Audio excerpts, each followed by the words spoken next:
Welcome to Your Biz, Your Rules, the podcast for business-minded go-getters hosted by me, your favourite brain and biz coach, Dara Paddy. This is the spot for those of you ready to blend heart and head, woo and do, income and impact, change and chill, and so much more. So grab yourself a cuppa and let's get started.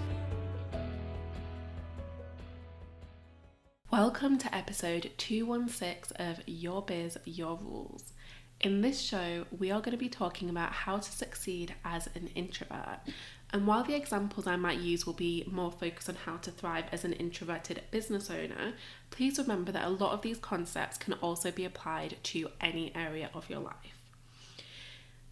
Now, the way our society is structured was really not set up with us introverts in mind, so it probably isn't just business where you need that extra boost. But I want to start by saying that not all introverts have been created equal. We all have different traits, different strengths, different struggles, but if we're going to generalize, then I would say that introverts are typically more focused inwards on their thoughts, on their feelings, etc., rather than on external stimuli. This preoccupation with the internal world can cause some of the traits that have been more commonly associated with being an introvert, such as shyness, social anxiety, quietness, but that's not to say that all introverts have each of these qualities. That's not what it's about at all. One of the things that does seem to be true across the board, though, is that introverts recharge best alone. So while extroverts really thrive being surrounded by other people and they get their energy that way, introverts, even if they do enjoy being around others sometimes, they need their recovery time to happen alone. That's when they recharge their batteries. So let's talk about what this means for your business. So obviously, humaning is an important part of doing business. Now, that it might be kind of detached humaning if you work from home and you run your business virtually, but there's still an element of being present and engaging with others that has to take place. And even if these are people that you love, it can be pretty draining as an introvert, meaning that recovery time is required. So the first tip that I'm going to give you is to create buffer time around any events that you are participating in. So this counts for in-person networking events or conferences that you might go to.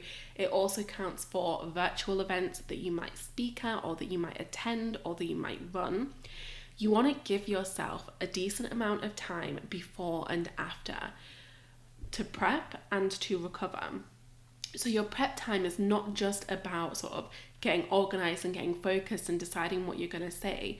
It's also about doing what you need to do to calm yourself down, to sort of protect yourself energetically and get ready for that time interacting with lots of other people. And then on the other side of your event, your recovery time, you might just find yourself feeling a little bit depleted, like you need some extra rest.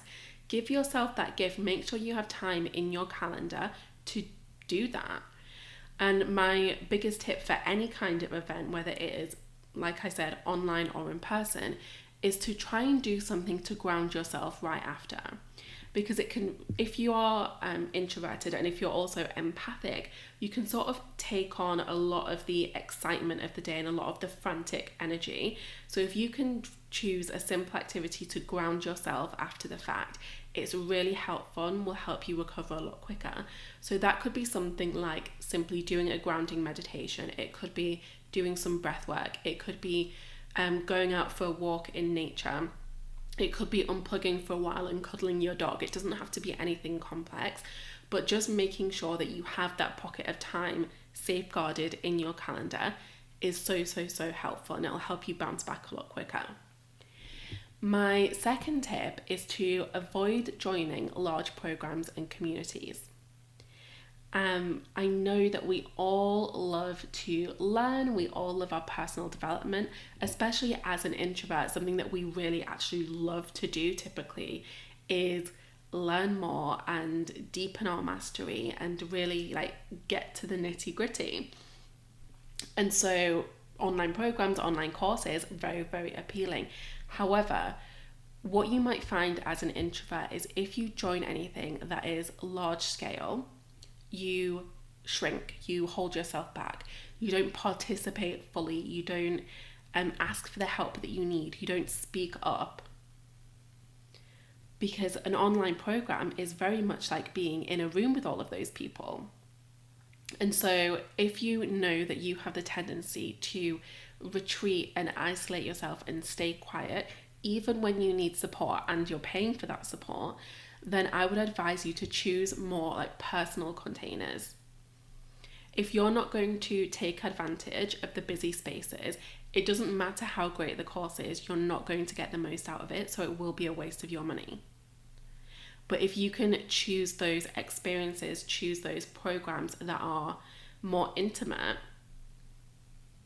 you will be able to get the results. And that doesn't necessarily mean that they have to be super small groups. It might be for you more about making sure that you get plenty of personal contact from the people leading the program. So that's just something to think about as you're making your decisions about investing in your business. My next tip is to use your innate sense of self-awareness to help people get to know you. As an introvert, it can be quite tricky for people to get to know you because you have that barrier that you put up, you pull back, you keep to yourself. And that's not negative. I'm not ever going to say that being an introvert is something that you have to squash or overcome in order to succeed, because that is absolutely not the case. But just naturally, you might be a little bit more guarded. But one of the strengths that you do have is a powerful sense of self-reflection. Nearly all of the introverts that I know themselves very, very, very well. They know their patterns, they know their stories, they know what makes them tick, they know their work very, very well. And all of that is a reservoir of amazing ideas that you can use to inspire your content.